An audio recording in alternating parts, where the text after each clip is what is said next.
Radial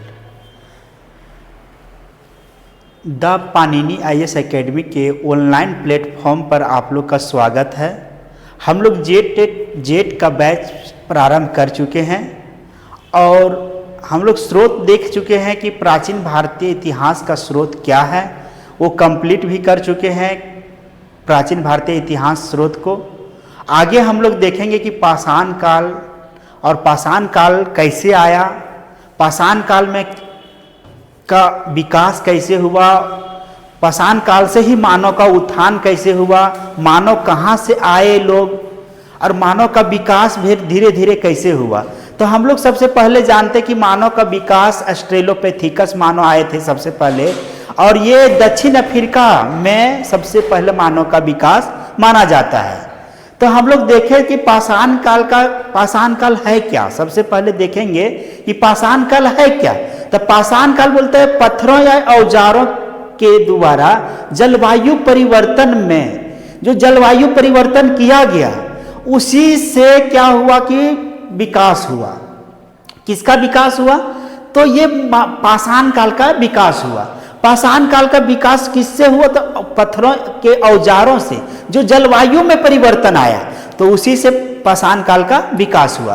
पाषाण काल फिर क्या हुआ? उसमें पहले आखेटक आए, आखेटक के आने के बाद पशुपालन आया, फिर वहाँ पर घुमंतु जीवन जीने लगा लोग, फिर घुमंतु जीवन के बाद में फिर अस्थाई होने लगा। तो एक एक करके हम लोग जानेंगे कि पाषाण काल में कैसे कैसे विकास हुआ। पाषाण काल में क्या पढ़ते हैं? पाषाण काल को कितने भागों में बांटा गया? तो पाषाण काल को हम लोग देखें 3 भागों में बांट करके देखते हैं। किस किस भाग में? तो मध्यपुरा पाषाण काल, पूरा पाषाण काल, फिर मध्यपुरा पाषाण काल, फिर उच्चपुरा पाषाण काल। ये उच्चपुरा पाषाण काल देखते हैं कि पूरा पाषाण काल क्या है, मध्यपुरा पाषाण काल क्या है, उच्चपुरा पाषाण काल क्या है। पाषाण काल को भी हम लोग 3 भागों में किस प्रकार से देखते हैं? तो बोलते हैं प्राग ऐतिहासिक काल, मध्य ऐतिहासिक काल और ऐतिहासिक काल में देखते हैं कि पाषाण काल को 3 भाग में बांटा गया। किस प्रकार में? तो पहले हम लोग देखें कि ऐतिहासिक प्राग ऐतिहासिक काल, फिर देखते हैं कि मध्य ऐतिहासिक काल और फिर हम लोग देखते हैं ऐतिहासिक काल। तो इस पीरियड को हम लोग जानेंगे कि कैसे कैसे क्या हुआ, कैसे कैसे विकास किया गया और कैसे कैसे विकास हुआ। तो हम लोग जानते हैं कि मध्य जो प्राग ऐतिहासिक काल आया,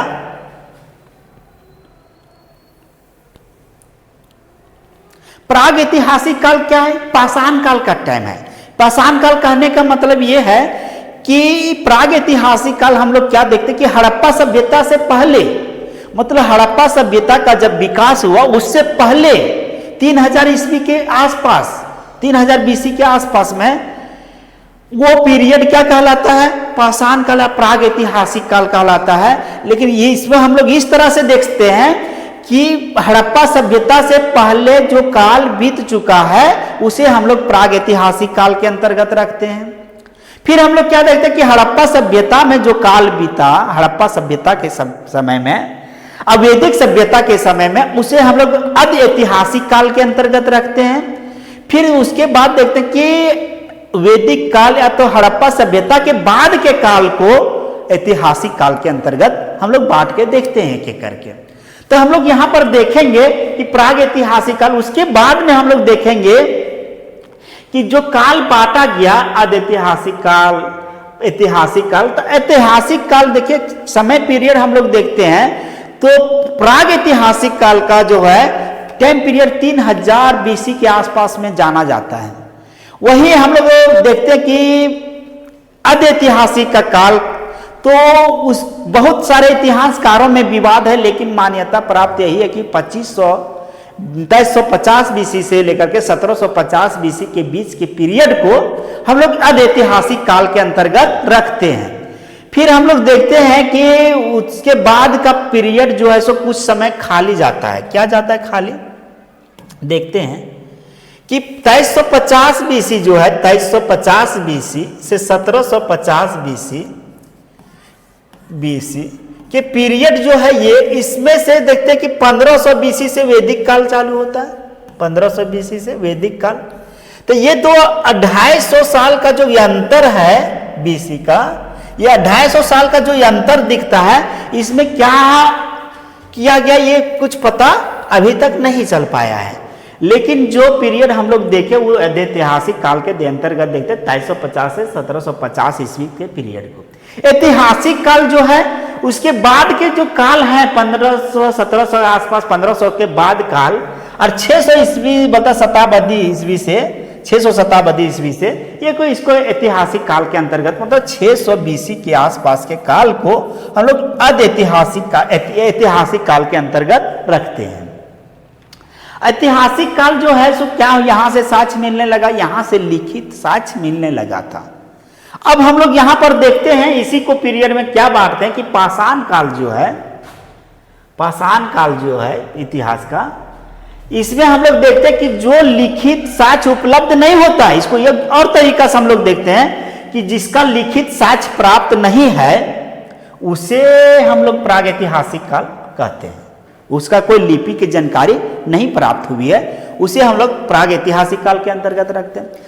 जिसमें लिपि का विकास हुआ, कुछ लिखा गया है लेकिन उसे पढ़ा नहीं गया है, उसे हम लोग आद्यैतिहासिक के अंतर्गत रखते हैं।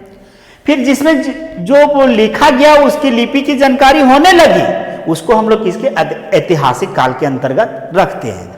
तो इस प्रकार से हम लोग देखें कि ये पाषाण काल को इतने भागों में बांट करके हम लोग देखेंगे और इतिहास को हम लोग 3 भागों में बांट करके देखें। पाषाण काल के पीरियड प्रागैतिहासिक काल के अंतर्गत पढ़ेंगे। द पाणिनि आईएएस एकेडमी में आप लोग का ऑनलाइन क्लास चालू हो चुका है। आप लोग इस नंबर से जुड़ सकते हैं। आप लोग देखिए कि झारखंड जेट परीक्षा जो है आप लोग का आयोजन झारखंड में किया जाएगा। ये 17 साल के बाद ये वैकेंसी आपका टेट के तरह स्टेट टेट के टाइप में लिया जा रहा है। झारखंड एलिजिबिलिटी टेस्ट किसके लिए? तो असिस्टेंट प्रोफेसर के लिए।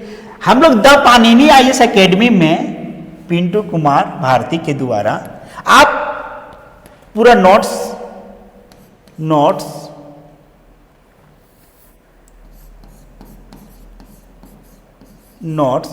उपलब्ध है। इस नंबर पर आप कॉल कीजिए और पेड क्लास लेना है तो इस नंबर पर आप कॉल कीजिए। Doctor Prakash Kumar the Panini EDU के नाम से ऐप आएगा, आप इस पर परचेज कीजिए। 9835528185 इस नंबर पर आप जाकर के परचेज कर सकते हैं। नोट्स लेना हो तो 7631028834 आपका पूरा क्लास का नोट्स उपलब्ध है। नोट्स आप खरीद सकते हैं और नोट्स खरीद करके आप जेट तैयारी कर सकते हैं। आपका यूट्यूब पर सारा वीडियो डाला जाएगा। आप ऐप पर रहिएगा तो वहाँ नोट्स प्रोवाइड किया जाएगा और साथ साथ वीडियो रिकॉर्डिंग प्रोवाइड किया जाएगा। टेस्ट सीरीज आप लोग को उपलब्ध करवाया जाएगा। तो इस प्रकार से आप लोग ये क्लास को ज्वाइन कर सकते हैं और आप लोग को पूरा मटेरियल नेट के तर्ज पर पूरी तरह से दिया जाएगा। पेपर 1 पेपर 2 दोनों पेपर को दिया जाएगा और आप लोग ऑनलाइन प्लेटफॉर्म से जुड़िए। अब हम लोग आगे देखते हैं कि जो पढ़ रहे हैं हम लोग आगे हम लोग देखते हैं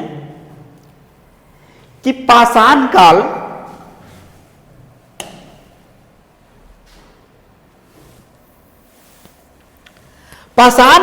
के अंतर्गत ईसा पूर्व 3000 बीसी तक के मानवीय क्रियाकलापों का अध्ययन करते हैं।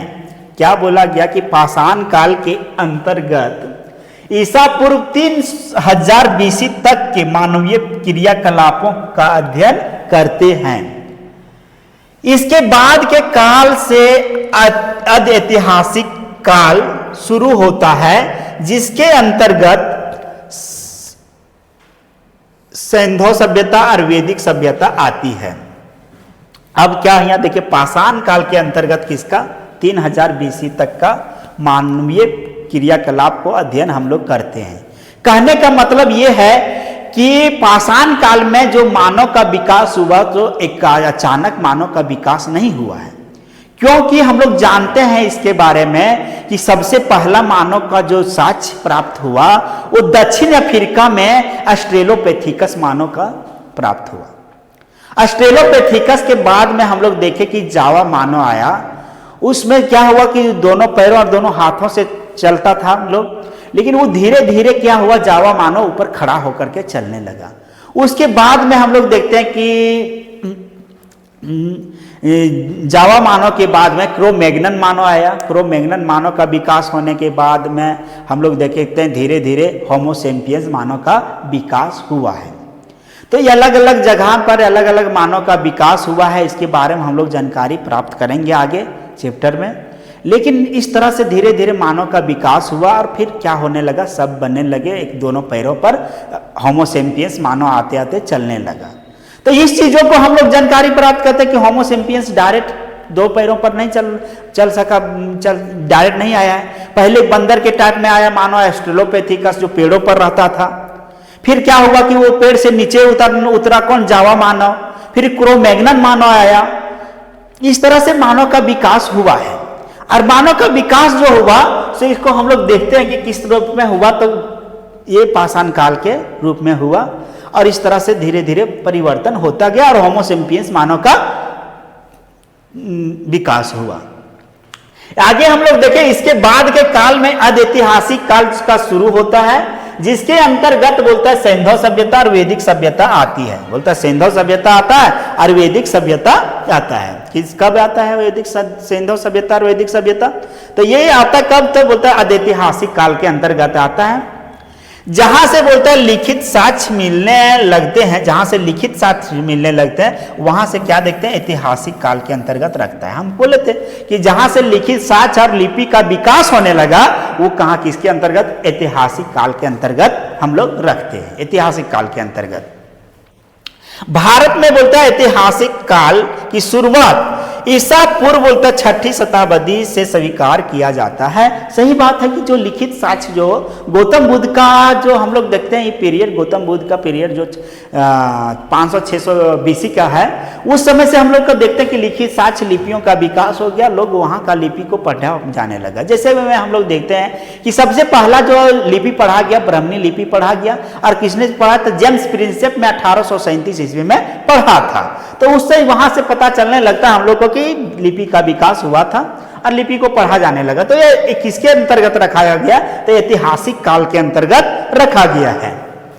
आगे हम लोग देखते हैं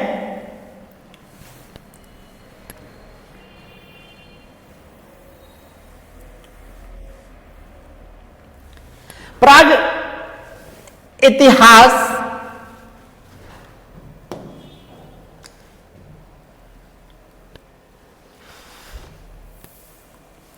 प्राग ऐतिहासिक काल में हमारी निर्भरता पूर्णतः बोलता है पुरातात्विक साधनों पर होती है। पुरातात्विक साधनों का कहने का मतलब जो पुरातात्विक साक्ष्य मिला है उसी पर हम लोग प्राग ऐतिहासिक काल को बांटते हैं। कहने का मतलब ये है जिसे में हम लोग को मृतभांड मिला, तो क्या देखे कि कार्बन 14 विधि के द्वारा उसका जांच किया गया कि कब का है, तो एक प्राग ऐतिहासिक काल के अंतर्गत आता है। इसका विधि को ज्ञात किया गया। इतिहास लिखते समय बोलता है इन दोनों साधनों के बोलता है साथ विदेशियों का वर्णन का बोलता है उपयोग किया गया है जाता है। अब क्या बोला गया कि इतिहास लिखते समय इन दोनों साधनों के साथ विदेशियों का भी वर्णन भी किया जाता है, विदेश का वर्णन भी किया जाता है। कहने का मतलब ये है कि इतिहास का जो विकास हुआ सो कुछ यात्रियों ने विदेश से भी आए थे और इसके बारे में कुछ कुछ बताएं, उसके बारे में हम लोग को वर्णन मिलता है। महत्वपूर्ण तथ्य क्या है उसके बारे में हम लोग देखेंगे। महत्वपूर्ण तथ्य में भारत में प्राग ऐतिहासिक काल का बोलता मुख्यालय नागपुर में था। प्राग ऐतिहासिक काल का भारत में खास करके प्राग ऐतिहासिक काल का मुख्यालय कहाँ था, तो ये नागपुर में था। ये याद रखिएगा कि प्राग ऐतिहासिक काल का मुख्यालय कहाँ है, नागपुर में है। उसके बाद देखेंगे भारत में बोलता प्राग इतिहास के बोलता जनक भूतत्व सर्वेक्षक रॉबर्ट ब्रूसफुट, यहां पर गलत लिखा गया, रॉबर्ट ब्रूसफुट होगा, रॉबर्ट ब्रूसफुट, रॉबर्ट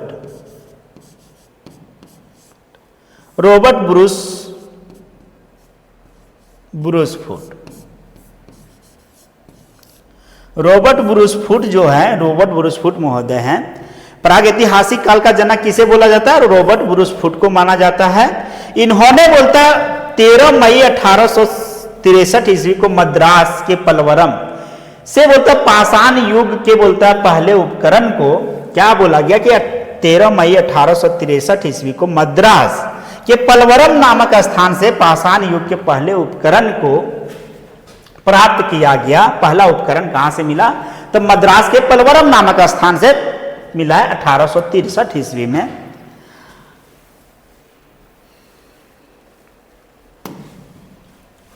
पाया जो कि क्वार्टर जैट स्फटिक बोलते हैं, स्फटिक कहने का क्वार्टर जैट, ये पत्थर का औजार था। किस तरह से था? तो ऐसे हम दिखाएंगे नीचे में।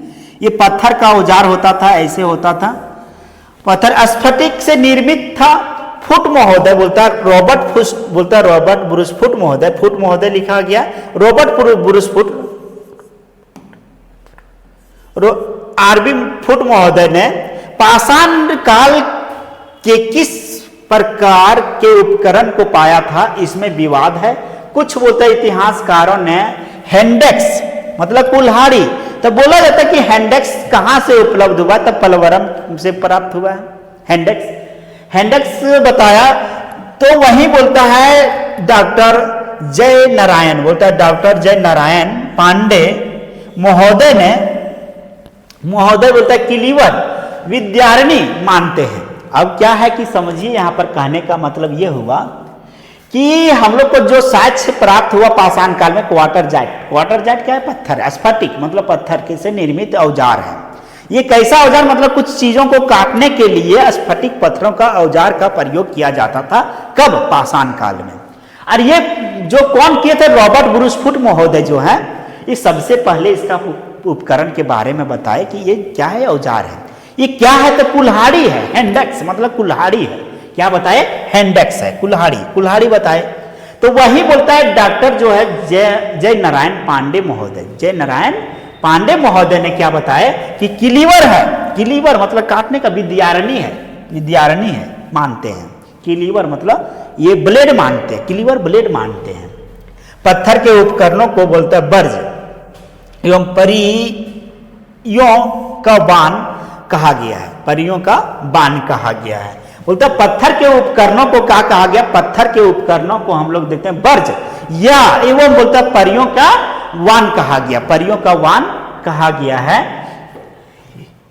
यूरेनियम डेटिंग विधि मतलब यूरेनियम डेटिंग विधि के जनक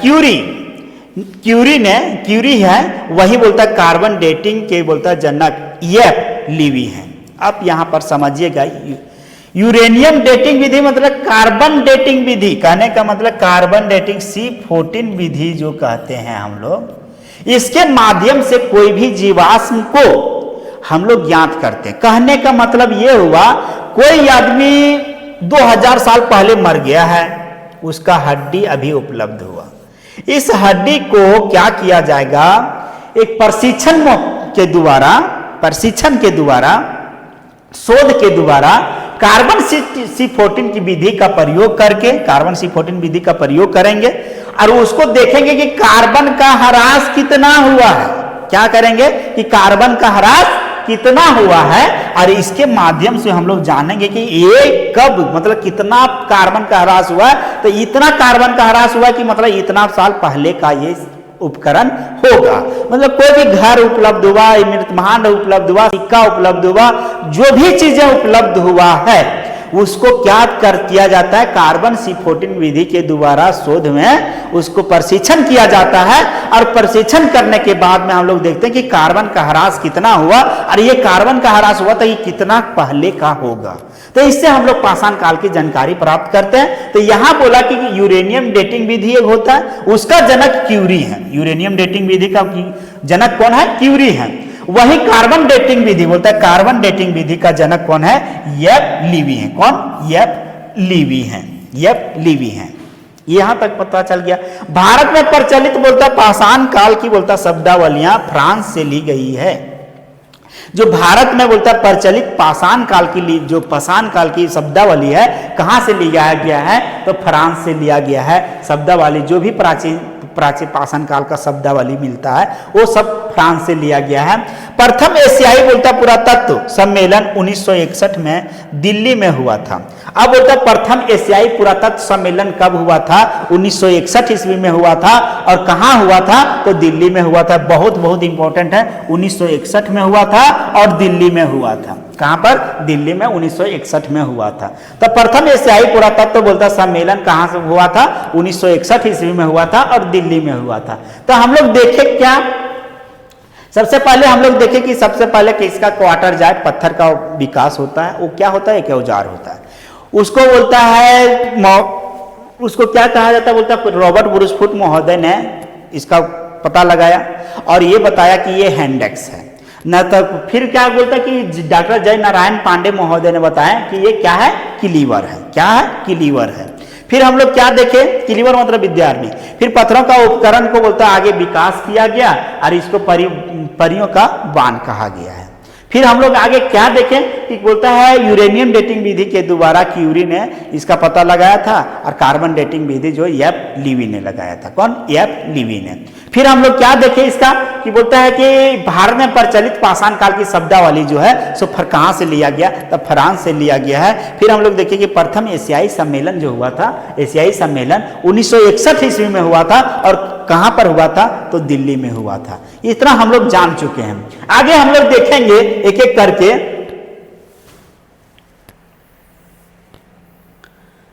मानव का उद्भव और विकास बोलता है, मानव का उद्भव और विकास क्या है इसके बारे में एक एक करके जानेंगे कि मानव का उद्भव और विकास क्या है। तो मानव का उद्भव कैसे हुआ और इसका विकास कैसे हुआ, अभी हम लोग देख चुके हैं। ये स्टेलोपैथिकस का नाम ले चुके थे हम लोग। तो यहां पर देखिए पुरातत्व में मानव की बोलता सबसे बड़ी, सबसे बोलता है मान्य परिभाषा यही है कि उसे औजार बनाने वाला प्राणी के रूप में स्वीकार किया गया है। पुरातत्व बोलता पुरातत्व स्रोत के अनुसार से यह पता लगाया गया कि जो भी मानव का विकास हुआ वो किस अनुसार से हुआ? तो औजार के अनुसार से हुआ। औजार बनाने वाले प्राणी के नाम से जाना जाता है। जैसे हम लोग देखें कि हैंडेक्स का विकास हुआ, किलीवर का विकास हुआ, तो इस तरह से क्या हुआ कि मानव जैसे जैसे सब बनते गए वैसे वैसे औजारों में भी परिवर्तन आता गया। जैसे अभी हम लोग कुल्हाड़ी वैसा देखते हैं, तो पहले क्या होता था? पत्थर का होता था वैसा। फिर उसका धीरे धीरे क्या हुआ? डेवलपमेंट होता गया और उस तरह से परिवर्तन लाता गया। जैसे हम लोग देखते हैं ब्लेड देखते हैं, तो ब्लेड पहले पत्थर का बनाया जाता था, ऐसे दोनों तरफ धार होता था उसका भी, दोनों तरफ धार। अभी ब्लेड क्या होता है कि इस टाइप में होता है। तो ब्लेड जो इस टाइप में होता है हम लोग दिखाएंगे, इसका फिगर लिए हुए तो सारा चीज दिखाएंगे आगे। बोलता मानव प्रतिनूतन काल में हुआ। बोलता मानव प्रतिनूतन काल में हुआ। मानव क्या हुआ? प्रतिनूतन काल में हुआ था, प्रतिनूतन काल में हुआ था। अभी तक जो भी बोलता है पुरातात्विक प्रमाण उपलब्ध है, जो पुरातात्विक प्रमाण जो उपलब्ध है अभी तक, उनके बोलते हैं आने पर बोलता है यही कहा जा सकता है कि मानव की बोलता है अद्य जन्म स्थली बोलता है अफ्रीका महाद्वीप में हुआ है। मानव का कहां पर? अफ्रीका में। अफ्रीका महाद्वीप में कहां पर? तो दक्षिण अफ्रीका में हुआ था। सबसे पहले मानव का विकास हुआ था। वो कौन सा मानव था? तो ऑस्ट्रेलोपैथिकस मानव था। कौन सा मानव था?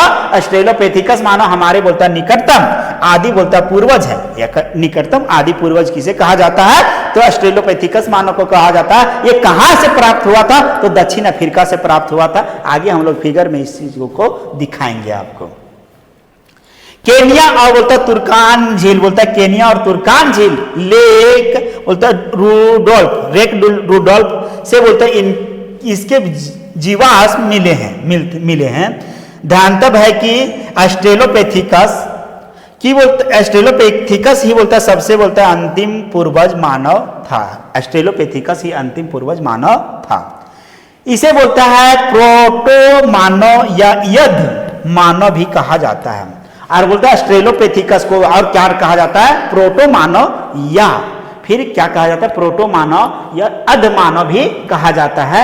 यह बोलता है यदनार, वानर, नार मतलब अध नार, नार मतलब कहने का जो नार होता है, वानर होता था, बंदर होता था, उसी को अधनार और वानर बोला गया है। वानर था जो वर्त मतलब अध वानर दोनों पैरों और दोनों हाथों से ऐसे करके चलता था पहले, लेकिन धीरे धीरे क्या हुआ? खड़ा हुआ। पहले पेड़ों पर रहता था, फिर क्या हुआ? जमीन पर आया। तो इस तरह से विकास हुआ है मानव का।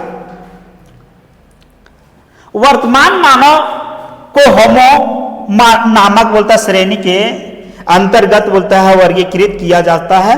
जैसे जैसे जैसे बोलते हैं होमो हेविलस, होमो हेविलस मानव आया पहले। होमो हेविलस एनसीईआरटी में दिया गया है। आप 11th क्लास की एनसीईआरटी पढ़िएगा। किसका? 11th क्लास का एनसीईआरटी पढ़िएगा।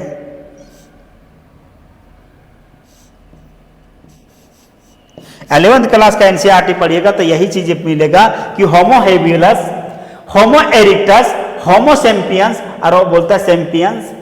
होमो सेम्पियंस बोलता है होमो हेबियलस को प्रथम मानव या बोलता है कारीगर मानव भी कहा जाता है। अब क्या है देखिए, होमो हेबियलस को क्या कहा जाता है? प्रथम मानव या औजार का मानव भी कहा जाता है। तो किस तरह से मानव का विकास हुआ? तो पहले बोलना होमो हेबियलस मानव आया, फिर किसका आया? होमो इरेक्टस आया, फिर कौन आया? तो होमो बोलता है सेम्पियंस मानव का विकास हुआ। इस तरह से 3-4 स्टेप में क्या हुआ? होमो सेम्पियंस मानव का विकास हुआ है। आगे हम लोग देखते हैं, आइए।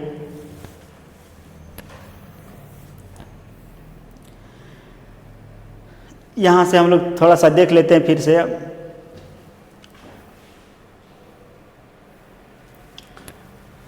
होमो हेबियलस,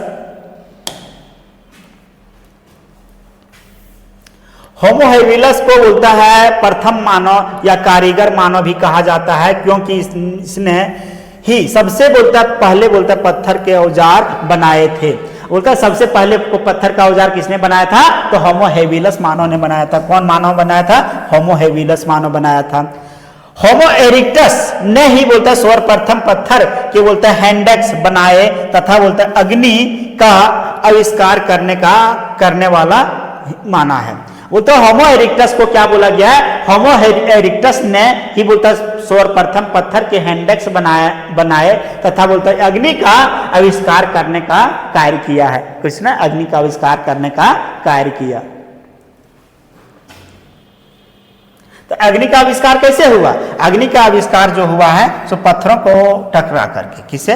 पत्थर और पेड़ के टकरा करके हुआ था। तो पहले आग का उत्पन्न जो किया जाता था सो कैसे किया जाता था? पत्थर ये है और ये भी पत्थर, तो दोनों पत्थर को क्या किया जाता था? एक दूसरे पर पीटा जाता था, जिससे आग उत्पन्न होती थी। तो ऐसा ही से मतलब आग का आविष्कार हुआ था। और पेड़ हम लोग क्या देखे थे कि पेड़ और पेड़ के टकराने से आग का आविष्कार हुआ। वहीं से पता चला कि आग का मतलब आग भी होता है, उसको पका के खाने लगा। कौन सा मानव? पहले पाषाण काल में मानव। तो हम लोग देखे थे आग का आविष्कार में उस तरह से कि आग का आविष्कार कैसे हुआ। आप ये भी जानते होंगे कि पहले, आज से हम लोग चल जाएंगे कम से कम 15 से 20 साल पहले, 20 साल से पहले जाएंगे, 15 से 20 साल पहले, 2005-7 के आसपास में, तो आप जानते होंगे कि आग जो होता था, तो आज खाना बना इसके यहाँ, तो उसी का आग करछू में ले करके दूसरे के यहाँ फिर क्या किया जाता था? उसको ले जाया जाता था, फिर आग अपना लगाता था लोग। और उस तरह से अभी आग धरे ले तो रात में भी वही आग को फिर उससे एक घर से दूसरे घर, दूसरे घर से तीसरे घर, इस तरह से गाँव में चलता था पहले भी।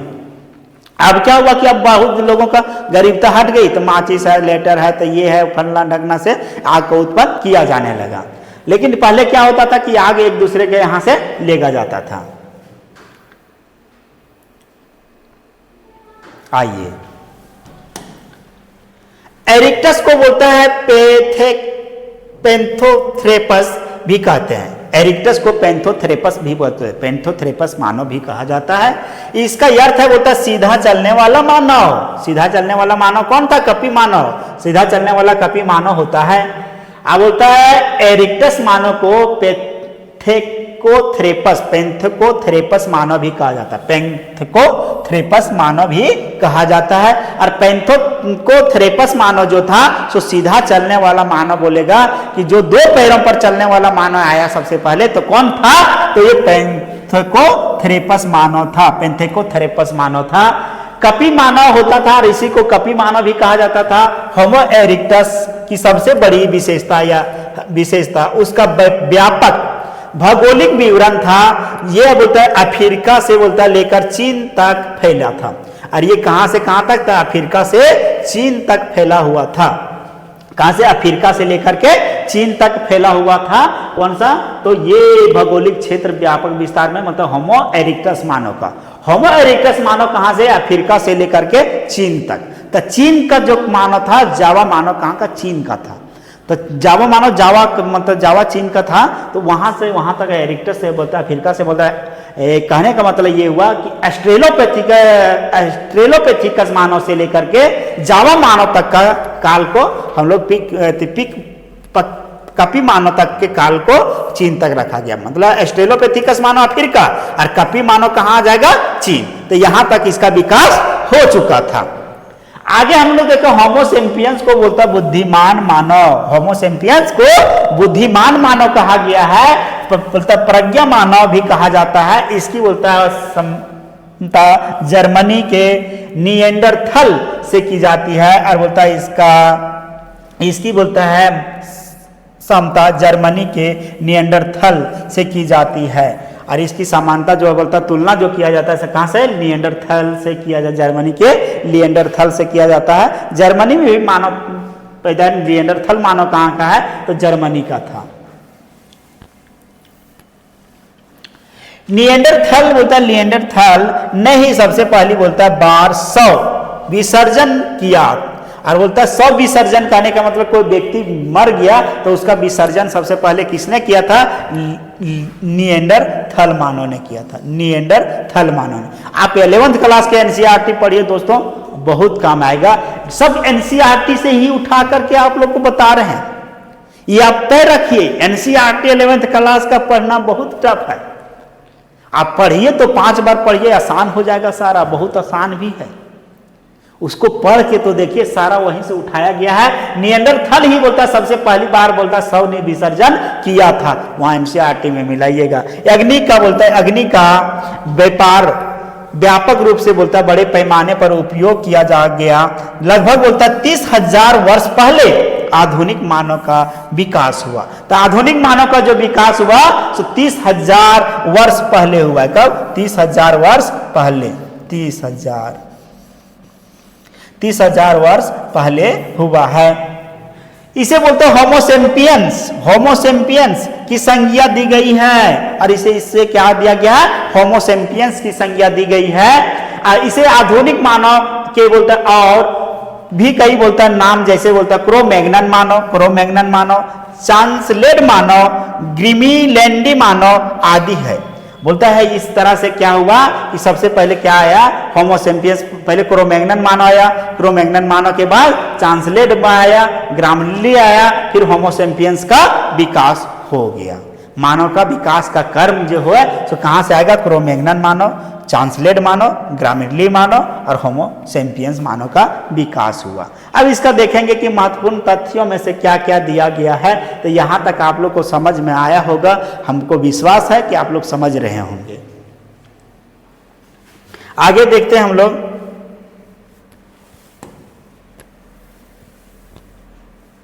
महत्वपूर्ण तथ्य क्या है कि 2001 में देखिए वर्तमान समय में क्या हुआ कि अभी फिलहाल एक और उत्खनन हुआ था। कहाँ पर, तमिलनाडु में। तमिलनाडु में क्या उत्खनन किया गया, तो देखिए यहाँ पर लिखा हुआ सारा चीजें क्या कि 2001 में ओंदे तमिलनाडु से बोलता अस्मिकृत मानव शिशु कपल प्राप्त हुआ है। शिशु कपल प्राप्त हुआ कहाँ से, तमिलनाडु से। कब, तो तमिलनाडु के ओंदे से। कहाँ पर, तमिलनाडु के ओंदे से 2001 में क्या हुआ, शिशु एक मतलब बच्चा का कपाल मतलब माथा प्राप्त हुआ है। वाटिकसम बोलता, वाटिकसम इससे बोलता पत्थर के, बोलता पत्थर को चोट करके वंचित रूप में ढाला जाता है। और बोलता है वाटी कसम क्या होता था, पत्थर को चूर करके। राजस्थान में देखते होंगे पत्थर वाटी कसम का उपयोग वहां बहुत ज्यादा। पत्थर को चूर करके क्या किया जाता है, चोट को चूर करके उसको वंचित में ढाल दिया जाता है, उसे क्रोड़ कहा जाता है। और जो ढाला जाता है पत्थर को चूर चूर करके उसको क्रोड़ कहा जाता है, जिसके मार्बल हम लोग बनाते हैं। तो उसी को बोलता है पत्थर को चूर करके क्रोड़ में बदल दिया जाता है, उसी को क्रोड़ कहते हैं। उतारे गए बोलता है छोटे छोटे टुकड़ों को बोलता है सल्क की बोलता है संज्ञा दी गई है। छोटे छोटे सल्क जो होता है ना, छोटा छोटा पत्थर, उसको किस संज्ञा दिया गया, तो संज्ञा क्या दिया गया, सल्क की संज्ञा दिया गया है छोटे छोटे पत्थरों को।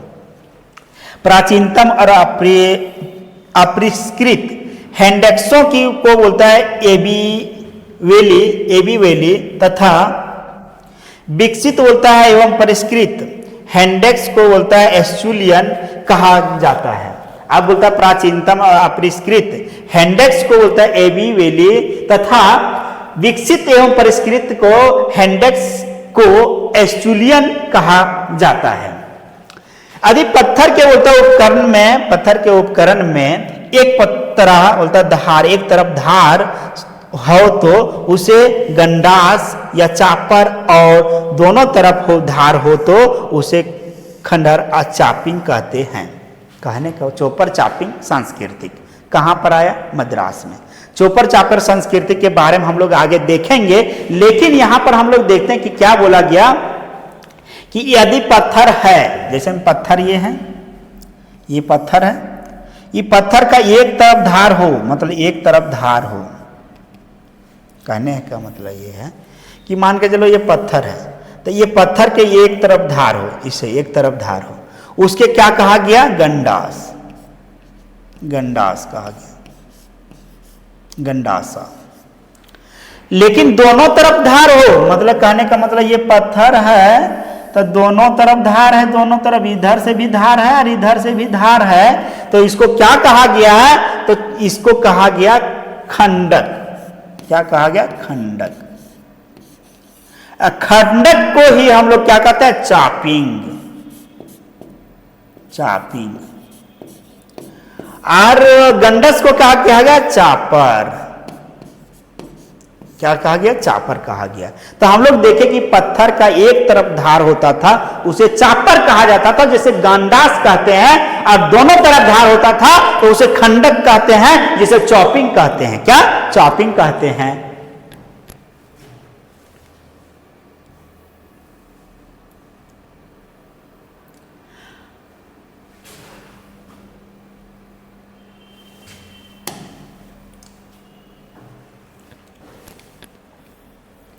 अब देखिए पाषाण कालीन बोलता है यन उपकरणों में हस्त कुठार, विदारनी, खुरचेनी, वेदनी तथा तछनी प्रमुख बोलता है। क्ले, क्यूटोनी, लवाइल पत्थर से औजार बनाने की तकनीक है।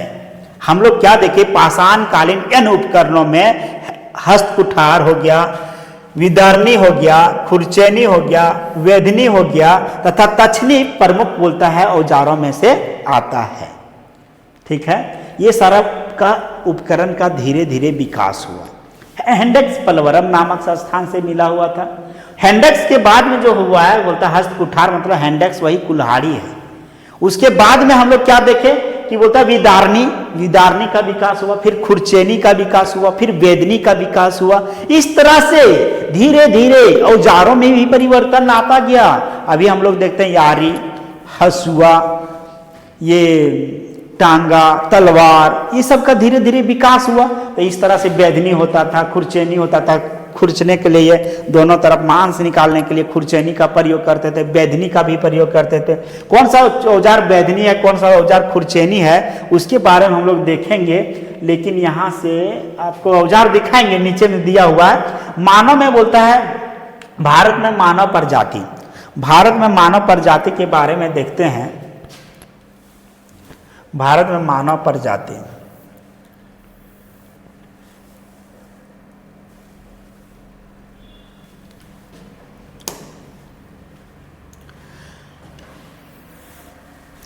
भारतीय उपमहाद्वीप की बोलते हैं दृष्टि से देखा जाए तो सर्वप्रथम 1932 ईस्वी में पाकिस्तान के पंजाब प्रांत के बोलता है पोतवार, पठार, शिवालिक पहाड़ियों वाला इलाका से बोलता है 2 मानव खोपड़ियां मिली है, जिनको जी लाइस ने प्रामापेथिकस या सिवापेथिकस की संज्ञा दी है। अब क्या यहाँ देखिए भारतीय उपमहाद्वीप में हम लोग देखे कि भारतीय उपमहाद्वीप की बोलते दृष्टि से देखा जाए तो सर्वप्रथम 1932 ईस्वी में, कब? 1932 ईस्वी में क्या हुआ कि पाकिस्तान के पंजाब प्रांत और पोतवार पठार बोलता शिवालिक पहाड़ियों वाला इलाका में क्या हुआ कि दो मानव खोपड़ी मिला। कहाँ पर दो मानव खोपड़ी मिला? कहाँ से? शिवालिक पहाड़ी के क्षेत्रों से। उनका बोलता है जीएलाइस रामापेथिकस ने शिवापेथिकस की संज्ञा दी है। तो ये जो रामापेथिकस बोलता है जीईलाइस जो है वो क्या बोले कि रामापेथिकस मानव का साक्ष्य है, या तो बोलता है शिवापेथिकस मानव का साक्ष्य है। कहने का मतलब ये हुआ कि भारतीय उपमहाद्वीप से जो साक्ष्य मिला है मानव का, वो कौन सा मानव था? तो रामापेथिकस मानव था। क्या था? रामापेथिकस मानव। भारतीय उपमहाद्वीप के बारे में बताया जा रहा है। भारतीय उपमहाद्वीप में कौन सा प्रांत बोला? पाकिस्तान के पंजाब और पोतवार वाला पठार जो शिवालिक पहाड़ी के क्षेत्रों में है, उस इलाका में क्या मिला? तो हम लोग को रामापेथिकस मानव का साक्ष्य मिला, जो हम लोग भारतीय उपमहाद्वीप में सबसे पहला मानव साक्ष्य मिला बोला जाए तो कौन है? रामापेथिकस मानव है। किसने ये दिखाया था? तो जीईलाइस ने बताया था। किसने? जीईलाइस ने बताया था। किसने? जीईलाइस ने बताया था। 1982 ईस्वी में अरुण सोनाकिया ने मद्रास घाटी के हथनोरा से अध होमो सेम्पियंस बोलता है अध होमो सेम्पियंस की खोपड़ी प्राप्त की है। अब क्या है कि बोलता है यहां से हम लोग 1982 ईस्वी में बोलता है अरुण सोनाकिया महोदय ने बोलता है नर्मदा घाटी क्षेत्र जो है, वहां से नर्मदा घाटी का एक क्षेत्र है हथनोरा, और वहां से क्या हुआ? यद होमो सेम्पियंस मानव का साक्ष्य प्राप्त किया। और बोलता है अभी हाल ही में बोलता है अक्टूबर 2001 में केरल विश्वविद्यालय के बोलता है विश्वविद्यालय के पी राजेंद्रन ने बिल्लुपुरम जिले बोलता है बिल्लुपुरम जिले तमिलनाडु के ओंदे से बोलता है मानव का शिशु कपाल प्राप्त किया। अभी पीछे हम लोग पढ़े कि तमिलनाडु के ओंदे से 2001 में क्या हुआ कि मानव शिशु का कपाल की प्राप्ति हुआ है। तो यहां हम लोग सबसे पहले देखें कि 1982 में अरुण सोनाकिया महोदय ने क्या किया। अरुण सोनाकिया महोदय जो थे सो सबसे पहले नर्मदा घाटी वाला क्षेत्र जो है, नर्मदा घाटी का क्षेत्र वो हथनोरा के आसपास में है, और वो हथनोरा के आसपास में जो सो वहां से ऐतिहासिक बोलता है होमो सेम्पियंस मानव का साक्ष्य प्राप्त, दो खोपड़ी प्राप्त किया। उसके बाद हम लोग देखें कि अक्टूबर 2001 के आसपास में एक विश्वविद्यालय बोलता है पी राजेंद्रन ने बोलता है बिलालपुरम जिले के आसपास वो तमिलनाडु के ओंदे नामक स्थान से मानव का एक बोलता शिशु कपाल का साक्ष्य मिला, उसकी प्राप्ति हुआ है। कहां से? तो ओंदे से। ये सब चीजों को याद रखिएगा क्योंकि यहां से क्वेश्चन आता है। इसकी बोलता है इसकी काल अवधि पूरा पाषाण युग स्वीकार की गई है। अधिकांश बोलता है विद्वानों का मत है कि भारत में आदि मानव का उद्भव सबसे पहले पंजाब में हुआ, जबकि बोलता है बार्किट के बोलता है मत है कि दक्षिण में हुआ था। क्या बोला कि जो मानव का उद्भव हुआ तो सबसे पहले कहां पर? तो कहां? पंजाब बोलता पहले पंजाब में हुआ, और बोलता जबकि बार्किट का मत है कि दक्षिण में हुआ था। कहां पर? दक्षिण में। लिंगसुगुर एक क्षेत्र है। लिंगसुगुर से 1942 ईस्वी में डॉक्टर प्राइम रोज ने प्राग ऐतिहासिक औजारों का खोज किया है। तो लिंगसुगुर नामक स्थान से क्या हुआ? 1842 ईस्वी में प्राग बोलता है डॉक्टर प्राइम रोज ने प्राग ऐतिहासिक औजार का खोज किया था। तो पूछेगा कि बोलता है कहाँ लिंगसुगुर जो है 1882 ईस्वी में प्राग ऐतिहासिक औजार का खोज किसने किया था? तो डॉक्टर प्राइम रोज ने किया था। कहां पर? तो ये लिंगसुगुर नामक स्थान से किया था। कहां से? लिंगसुगुर नामक स्थान से किया था।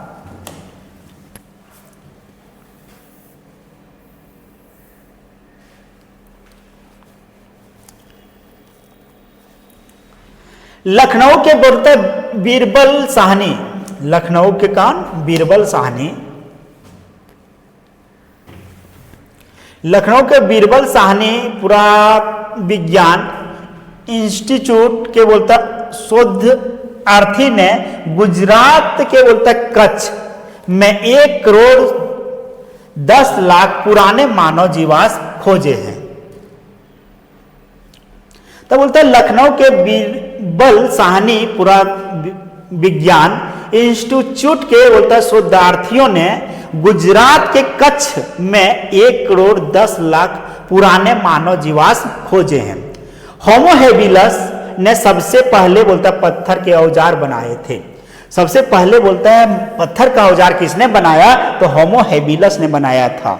सबसे पहले मान बोलता है औजार किसने बनाया पत्थर का, तो होमो हेबिलस ने बनाया था। चॉपर चापिंग बोलता चॉपर चापिंग शब्द का पहली बार प्रयोग H.N. मोवियस ने किया था। और बोलता H.N. मोवियस ने किया था। चॉपर चापिंग शब्द का पहले बार प्रयोग किसने किया, तो H.N. मोवियस ने किया था। D.N. वाडिया ने सबसे पहले बोलता है ऐसे उपकरण सोहन घाटी से प्राप्त किया है। और बोलता है ऐसे D.N. वाडिया है महोदय जो है ऐसा औजार सबसे पहले कहाँ प्राप्त किया है, तो सोहन घाटी से प्राप्त किया है। ये मद्रास सांस्कृतिक के नाम से भी जाना जाता है या सोहन सांस्कृतिक के नाम से भी जाना जाता है। आगे हम लोग देखेंगे इसको। अब देखेंगे पाषाण काल। पाषाण काल हम लोग कल के क्लासों में देखते हैं। यहीं तक आज क्लास रहेगी।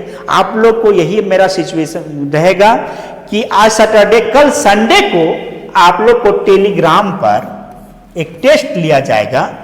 जेट का टेस्ट चैप्टर वाइज चलता है, तो पाषाण काल का हम लोग कल टेस्ट लेंगे टेलीग्राम पर। आप लोग इस नंबर से टेलीग्राम पर जुड़िए 7631028834।